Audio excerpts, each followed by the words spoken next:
खेल के लिए जहां भारत सरकार ने खेलो इंडिया जैसे प्रोग्राम लेकर के आया, उसे काफ़ी मेहनत करनी पड़ी, अलग-अलग योजनाएं चलानी पड़ी।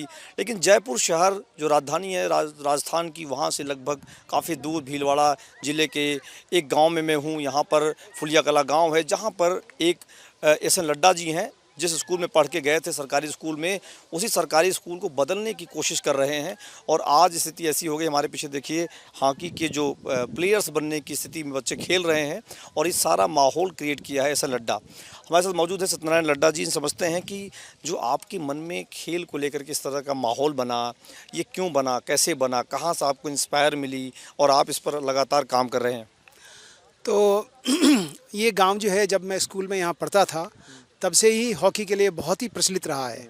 हर साल यहाँ से 2-4 खिलाड़ी नेशनल खेलने जाया ही करते थे, जबकि न उनके पास जूते होते थे, न उनके पास प्रॉपर स्टिक्स होती थी, और मैदान तो उबड़ खाबड़ कच्चा ही होता था। लेकिन इसके बावजूद इतनी प्रतिभा थी। तो जब उसके 50 साल से ऊपर के बाद जब मुझे यहाँ के ये मौका मिला कि मैं कुछ कर सकता हूँ, तो मुझे लगा कि इस हॉकी गांव को नाम से आगे ले जा करके और वास्तव में ऐसी टैलेंट डेवलप करके और चरितार्थ करें कि हॉकी गांव ही नहीं, ये हॉकी देश बन जाए। ये सवाल मैं करूंगा कि बच्चों को कहा जाता है कि बीपीएड कर लीजिए, एमपीएड कर लीजिए, शिक्षक बन जाइए, लेकिन उसके अलावा भी अब खेल में योग है, तमाम ऐसे खेल हैं। जैसे हॉकी में भी अलग अलग तरीके की खेल चालू हो रहे हैं, उनको नौकरियां मिल रही हैं रेलवे में, तमाम अलग अलग जगहों पे। इन सब पे आपका पूरा फोकस है? बिल्कुल। और उससे भी बढ़कर नौकरियां मिलने तक का तो बात कुछ वर्षों पहले की थी, कुछ दशकों पहले की भी थी, लेकिन अभी तो अपने आप में वो करियर का बहुत स्ट्रांग ऑप्शन है। क्रिकेट का आईपीएल चालू होने के बाद तो इसमें बहुत ही डेवलपमेंट हुआ। उसके बाद कबड्डी का आया लीग, उसके बाद सॉकर का आया, अब हॉकी का भी शुरू हो रहा है। तो बच्चे यदि प्रतिभावान हैं, यदि उनको शुरू से ही अच्छी ट्रेनिंग मिलती है, तो बहुत ही स्वर्णिम करियर इसमें बना सकते हैं। क्या देख रहे हैं, आपकी आंखों में क्या सपने हैं इन बच्चों को लेकर के, इस गांव को लेकर के, जो आप काम कर रहे हैं उसे लेकर के क्या सपने देख पा रहे हैं आप? तो वो 2 लेवल पे है। एक लेवल पे ये कि ये प्रतिभावान खिलाड़ी वास्तव में इतना इतना ऊंचे जाएं कि देश का प्रतिनिधित्व करें, वर्ल्ड कप खेलें, ओलंपिक खेलें, मेडल जीत के लाएं। और दूसरे लेवल पे यदि कोई भी विद्यार्थी बच्चा शुरू से ही स्पोर्ट्स में लिप्त रहता है, तो उसमें अलग तरह की एक ऊर्जा आती है, अलग तरह का एक कॉन्फिडेंस आता है, अलग तरह की एक स्ट्रगल करने की कैपेसिटी आती है। तो स्पोर्ट्स एक ऐसी चीज़ है जो एकेडमिक्स के साथ में इंटीग्रेट करके रखना बहुत ही आवश्यक है। तो ये उसमें भी योगदान प्ले करेगी। तो ये तो अंतर्राष्ट्रीय स्तर के जो मानक आप पूरे कर रहे हैं, इसमें क्या आप सिर्फ अभी फुलिया कला के लोगों के बच्चों को ले रहे हैं, या बाहर के बच्चे भी आ रहे हैं या आना चाह रहे हैं, उनके लिए कुछ प्रोसेस कर रहे हैं आप? ये डेफिनेटली सभी के लिए ओपन है। कोई बच्चा प्राइवेट स्कूल में पढ़ रहा हो, दूर पढ़ रहा हो, पास में पढ़ रहा हो, सबका यहाँ पे स्वागत है। उनमें टैलेंट होनी चाहिए, उनमें जज्बा होना चाहिए, उनमें कमिटमेंट होना चाहिए। यही एक प्री क्वालिफिकेशन है।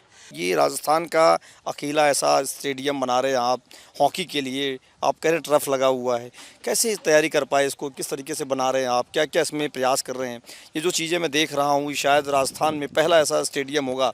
लोग कहते हैं जयपुर में भी इस तरीके का स्टेडियम नहीं बन पाया, और आप एक गाँव में इस तरह का इस्टेब्लिश कर पा रहे हैं। तो जैसे बाकी यदि आप हॉकी के फील्ड राजस्थान के देखेंगे, तो कहीं पे भी फ्लड लाइटिंग नहीं है। यहाँ पे फ्लड लाइटिंग है, यानी कि यहाँ पे नेशनल लेवल के टूर्नामेंट्स किए जा सकते हैं। क्योंकि उसके लिए ऐसी आवश्यकताएं होती हैं, कई मैच एक दिन में करने होते हैं, तो दिन में सारे पूरे नहीं हो सकते, तो उनको रात में भी खेलने की आवश्यकता होगी। तो हमने यहाँ पे फ्लड लाइटिंग का इंतज़ाम किया है। दूसरी चीज़, दीर्शक दरगाह, जो कि जयपुर में एसएमएस स्टेडियम के अंदर जो हॉकी का टर्फ है, वहाँ पर भी नहीं है। लेकिन यहाँ स्टेडियम की दर्शक देगा, इसमें करीब 800 से 1000 दर्शक बैठ पाएंगे, ऐसे इसके अंदर सुविधा है। अच्छा एक चीज़ बताइए, ये जो बना टर्फ बना हुआ है, इस पे क्या हर मौसम में इस पे खेल सकते हैं? क्या इसकी खासियत क्या मानते हैं आप, क्या किस वजह लगाते हैं इसको? एकदम सही। इनफैक्ट अभी ये टर्फ पूरा नहीं हुआ है। अभी जो आप देख रहे हैं, इसको शॉक पैड कहते हैं। यानी कि इसके नीचे करीब 1 फुट का जो है बेस बनता है। उस बेस के ऊपर डामर का एक दूसरा बेस बनता है। उसके ऊपर फिर ये शॉक पैड बनता है जो रबराइज्ड है, यानी कि ये कुशन पैदा करता है, जिससे कि बच्चे खेलते हैं तो उनके किसी तरह की इंजरी नहीं हो और जल्दी थकान नहीं हो। अब इसके ऊपर वो जो अभी अपन ने देखा था ब्लू कलर का, वो टफ इसके ऊपर लगेगा, तब ये कंप्लीट होगा। उसके बाद भी इसके अंदर एक सिलिका की ड्रेसिंग होगी। उस ड्रेसिंग से ये स्टेबल रहेगी और बॉल का जो मूवमेंट होगा, रोलिंग है, स्टॉपेज है, जंप है, वो सारा कुछ परफेक्टली कंट्रोल्ड होगा अंतर्राष्ट्रीय मापदंडों के अनुसार। अभी 3 दिन पहले ही इस शॉक पैड की टेस्टिंग होके गई है, जो कि उन्होंने एक्सेलेंट इसकी रेटिंग करी है। अब ये टफ लगने के बाद में वो दोबारा आएंगे, दोबारा उसकी टेस्टिंग करेंगे, जिसके सैंपल निकाल करके ऑस्ट्रेलिया टेस्टिंग के लिए जाएंगे, लंदन टेस्टिंग के लिए जाएंगे, और 1 महीने बाद उसकी सर्टिफिकेशन आएगी। तो काफ़ी इंट्रिकेट और डिटेल्ड प्रोसेस है, वो पूरा होगा। और वो बता के गए हैं कि ये हर तरह से जो है पूरी तरह सेटिस्फाई करेगा, उनको भी पूरा विश्वास है। उसी ग्राउंड पर मैं हूँ जहाँ पर ये तैयारी हो रही है, कुछ बच्चे देखिए खेल रहे हैं। आपका क्या नाम है? मेरा नाम दिलकुश वैष्णव है, मैं कुपरा गांव से हूँ। बिल्कुल जी, ये जो एक माहौल बनाया गया, स्टेडियम बेहतरीन तरीके का बनाया जा रहा है, सारे अंतर्राष्ट्रीय मानकों को पूरा किया जा रहा है। आप अभी कहाँ खेल रहे थे इसके पहले? मैं मेरे गांव में खेला करता था और मैदान। अचानक से स्टेडियम में लग गया तो कैसा लग रहा है आपको? बहुत अच्छा लग रहा है मेरे को कि हम यहाँ से स्टेट जाएंगे। हमने कभी सोचा नहीं था कि हम ट्रिप के मैदान में खेलेंगे, क्योंकि हम जब बचपन से खेल रहे हैं तब से हम मिट्टी के मैदान से खेल के हैं। तो सपने साकार होते हुए आपको दिख रहे हैं? हमारा सपना साकार होगा? यस, हाँ जी सर, होगा। तो हमने कभी सोचा नहीं था कि हमें कभी ट्रप के मैदान में खेलने का मौका मिलेगा, पर इस कल्याण सेवा संस्था की वजह से हमें ट्रप के मैदान में खेलने का मौका मिला है। इस मौके को हम गंवाना नहीं चाहते। यहाँ पे बहुत अच्छा खेलेंगे और हमें नेशनल और स्टेट जाने में सुविधा होगी। यहाँ से लग रहा है कि सपने अपने साकार हो। क्या क्या कहाँ खेलना चाहते हो? ओलंपिक जाना चाह रही हैं? क्या करना चाह रही हैं? हाँ, मैं ओलंपिक जाना चाहती हूँ और मैं बहुत अच्छी प्लेयर बनना चाहती हूँ। ये मेरा सपना है कि मैं बड़ी होकर बहुत अच्छी प्लेयर बनूंगी। इसलिए मैं इस स्कूल को बनाने की वजह से जिन्होंने इस स्कूल को बनाया उसको मैं शुक्रिया कहना चाहती हूँ, क्योंकि इस वजह से मेरा सपना साकार हो जाएगा। आप यहाँ पर क्या योगदान दे रहे हैं? किस तरीके से बच्चों को तैयार कर रही हैं? मैं नेशनल इंस्टीट्यूट ऑफ पटियाला है, NIS है, साई का सेंटर है, वहाँ से क्वालिफाई कोच हूँ और यहाँ पर अपनी सेवाएं लड्डा जी सर की वजह से मैं लगी हुई हूँ। और मैं यही चाहती हूँ कि यहाँ से जितना ज़्यादा टैलेंट हो, उनके स्किल्स को निखार के, उनमें जो कमियाँ हैं उन्हें निखार के, और जो सुविधाएं इन्हें मिल चुकी है उनका उपयोग करके इन्हें इंडिया लेवल तक आगे लेके जाओ। जब हम खेला करते थे तो हमारे पास ये सुविधाएं नहीं थी। जयपुर में हम लोग खेला करते थे, राजस्थान में, और जयपुर बहुत आगे गई हुई सिटी है, लेकिन वहाँ भी एस्ट्रोटर्फ नहीं था। जब हम नेशनल लेवल्स पे खेले जाते थे तो हमारा आधा स्टेमिना आधे मैच में ही पूरा हो जाता था, क्योंकि इसमें जो स्टेमिना चाहिए होता है नॉर्मल चट ग्राउंड जो हमें मिला करते थे वो हमारे पास नहीं होता, तो हम आगे नेशनल लेवल पे जाके फेल हो जाते थे। बच्चों को अगर प्रॉपर स्किल्स, प्रॉपर कोच अगर मिलता है, ग्राउंड की लड्डा साहब ने जो व्यवस्था की है वो बहुत सराहनीय है। राजस्थान में ऐसा पहला ग्राउंड है जो बच्चों को इस तरह से एक प्रमोट करने के लिए जो बेस मिला है। तो बच्चे डेफिनेटली यहाँ पर अगर proper guidance, proper technique, proper coaches की व्यवस्था होती है तो डेफिनेटली बच्चे आगे खेलेंगे और देश का नाम रोशन करेंगे। ये हमारे पीछे जो एक नई बिल्डिंग बनती हुई दिखाई दे रही है, कभी सरकारी स्कूल हुआ करती थी, और उसमें ये जो हमारे साथ खड़े हुए हैं लड्डा जी, ये खुद पढ़ाई किए थे और अब इन्होंने उसका पूरा कायाकल्प किया है। ये 9 से क्या ये किस तरीके का स्कूल बना रहे हैं? यहाँ आपने पढ़ाई की थी, कब आपको लगा कि बदलाव करना चाहिए, कैसे लगा? तमाम सारी कहानियाँ क्या रही? तो मेरा जन्म इसी गांव में हुआ, फूलिया कलां, और मैं यहाँ स्कूल में 1961 से 1972 61 to 72 में मैंने यहाँ पे हायर सेकेंडरी करी। उस समय 10+2 नहीं होता था, हायर सेकेंडरी होता था।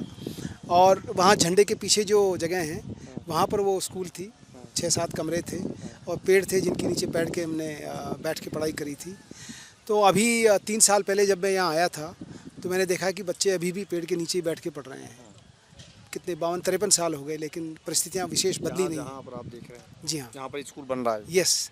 तो ऐसा मन में आया कि यदि कुछ कर सकते हैं तो ये सही स्थान है जहाँ पे कुछ किया जा सकता है समाज को वापस देने के लिए, गिविंग बैक के लिए। तो उस समय परिस्थितियाँ मेरे जीवन में अनुकूल थी, तो हमने एक बड़ा प्रोजेक्ट एनविसेज किया जिसके अंदर नई शिक्षा नीति के अनुरूप इसको 2 बिल्डिंग्स में इसको तैयार करने का हमने नक्शा बनाया, जिसमें प्री प्राइमरी से जूनियर तक का एक बिल्डिंग होगी और सीनियर यानी कि 9वीं से 12वीं तक का दूसरा सेक्शन होगा। तो ये जो बिल्डिंग है ये सीनियर क्लासेस के लिए है। इसकी विशेषता ये है कि यहाँ पर एक तो चारों स्ट्रीम्स के बच्चे पढ़ पाएंगे, यानी कि science maths, science biology, commerce और एग्रीकल्चर। इसके साथ ही यहाँ पर हम 3 कंप्यूटर लैब्स लगा रहे हैं, जो कि साधारणतः आप देखोगे कि किसी भी स्कूल के अंदर एक लैब होती है, वो भी आधी अधूरी होती है, 5-7 कंप्यूटर होंगे। तो यहाँ पे 150 कंप्यूटर एक साथ लगेंगे। स्मार्ट क्लासेस भी चलेंगे और सारे क्लासरूम्स स्मार्ट होंगे, यानी कि डिजिटल इंटरैक्टिव पैनल होंगे जो कि AI इनेबल्ड है, यानी कि आर्टिफिशियल इंटेलिजेंस से जो है वो ड्रिवन होंगे। यहीं पर हमारे साथ एक और पूर्व खिलाड़ी मौजूद है जो फुलिया कला गाँव के खिलाड़ी रहे। आपका क्या नाम है? जी, मेरा नाम अमजद मंसूरी है।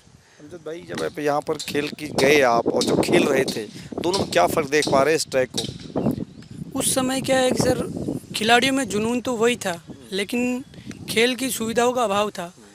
जैसे खिलाड़ियों को क्या है कि खेल के मैदान में उतरने से पहले फिट होना पड़ता है, तो जैसे जिम जैसी कोई सुविधाएं नहीं थी। खिलाड़ियों को अपने स्तर पे ही थोड़ा वार्म अप होना पड़ता था, दौड़ना पड़ता था। दौड़ने के लिए भी ऐसा कोई ट्रैक जैसा कोई सिस्टम कुछ नहीं था। तो उससे क्या है कि फिर खिलाड़ी खेलते वक्त चोटिल भी हो जाते थे, उनको इंजरी भी होती थी।